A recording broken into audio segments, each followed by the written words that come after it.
வணக்கம் ஃப்ரெண்ட்ஸ், என் பேர் குணா. இன்னைக்கு என்ன டிசைன் பார்க்க போறோம்னா பிள்ளையார்பட்டி விநாயகர் கீத்துளி போட்டிருக்கேன். வாங்க பார்க்கலாம் ஃப்ரெண்ட்ஸ். அதுக்கு முன்னாடி நம்ம சேனலை சப்ஸ்கிரைப் பண்ணலனா சப்ஸ்கிரைப் பண்ணிங்க ஃப்ரெண்ட்ஸ். பக்கத்தில் உள்ள ஆளுங்கிற பட்டனை தட்டி விட்டுருங்க. இப்போ வீடியோக்குள்ளே போகலாம்.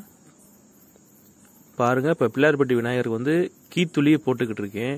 கம்ப்ளீட்டாக எல்லா வேலையும் முடிச்சாச்சு. இப்போ விநாயகருக்கு கீத்துளி போட்டாச்சு. சுற்றி உள்ள மண்டபத்துக்கு அப்புறம் கீத்துளி போட்டாச்சு. பாருங்க இப்போ எப்படி இருக்குன்னு கொஞ்சம் ஆழம் படுத்திருப்பேன். தூணு, மேலே உள்ள கலசம், பிள்ளையார்பட்டி காது, குத்து விளக்கு, எல்லா கீழே உள்ள பீடம் எல்லாத்துக்கும் கம்ப்ளீட்டாக கீத்துளி போட்டாச்சு. இதில் கீழே மட்டும் முறிவு இருக்கு, அதுக்காண்டி நான் பிளேனாக விட்டுருக்கேன். பாருங்க அந்த இடத்துல, அதாவது பிள்ளையார்பட்டி காலுக்கு கீழே கொஞ்சம் இடம் விட்டுருப்பேன். பாருங்க அந்த இடத்துல முறிவு இருக்கு, கட்டிங் மிஷினை வச்சு முறிக்கணும். அதுக்காண்டி அந்த இடத்த பிளெயினாக விட்டுருக்கேன்.